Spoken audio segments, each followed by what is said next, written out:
Essa semana, ontem, eu acho, né? Teve Taiwan lá, Sim. a China posicionando lá os exércitos, né? Os blindados e tal.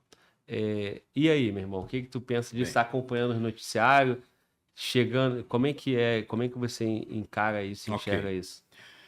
Bem, para um comandante, né? Para um estrategista, comandante em qualquer nível, existe uma máxima que alguns generais vitoriosos, eles usavam uma ferramenta extraordinária que é a história.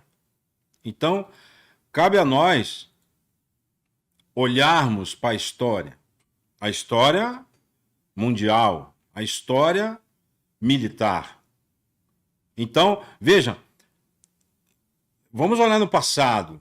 Como é que era o mundo Primeira Guerra Mundial? Como é que foi o mundo pós Primeira Guerra Mundial? Como é que foi o mundo no início da década de 50, Guerra Fria? Então, poderíamos passar aqui horas fazendo um processo analítico sobre o impacto da história do passado na nossa história presente.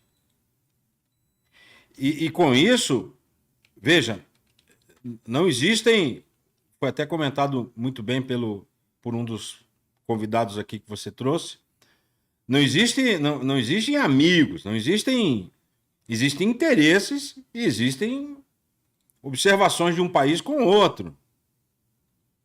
Então cabe a nós termos a cautela de olhar para o passado e vislumbrar o nosso futuro.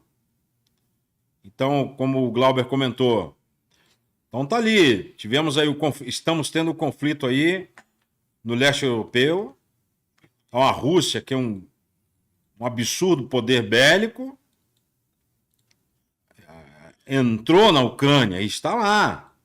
E quais são os objetivos dela? Quais são os objetivos estratégicos?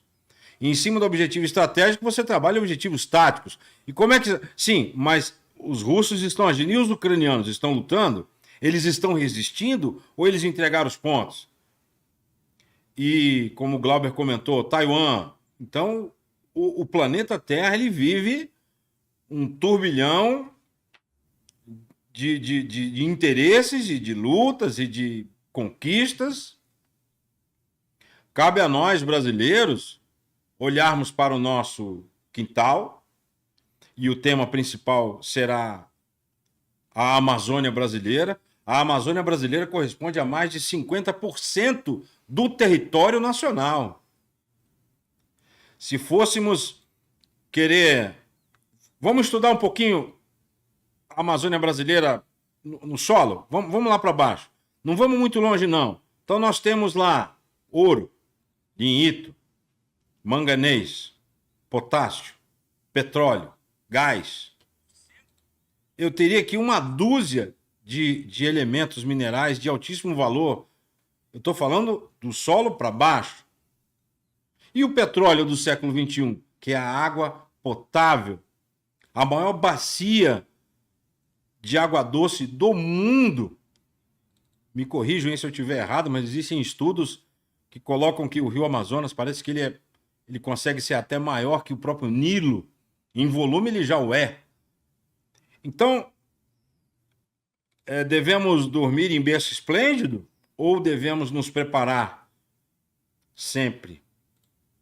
Eu acho que foi aqui que alguém comentou que um exército ele pode ficar 100 anos sem ser empregado, mas ele não pode ficar um minuto sem estar preparado. Sem estar preparado. Então, para isso, nós teremos como palco na noite as atividades no palco mais importante do nosso território, a Amazônia brasileira. Eu digo mais importante como valor estratégico.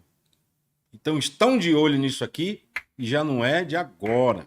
Isso já vem lá no final da década de 50.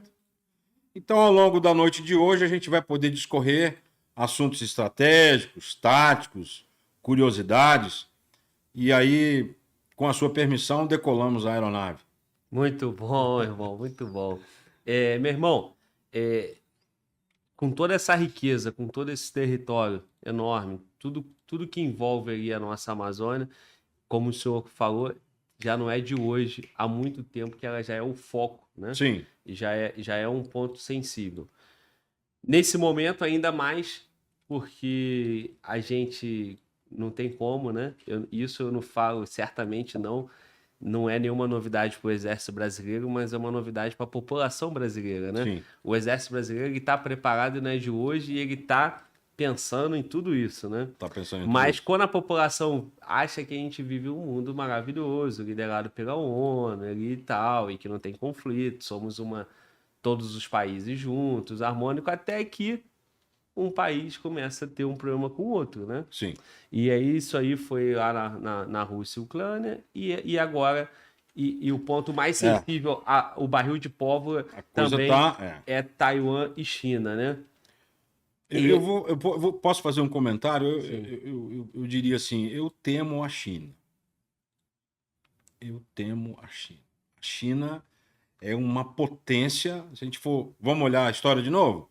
Como é que era a China 50 anos atrás? Como é que é a China hoje? Então, eu temo a China. A China ela é uma potência estratégica naquele polo no mundo, muito perigoso. Tem que ficar muito atento.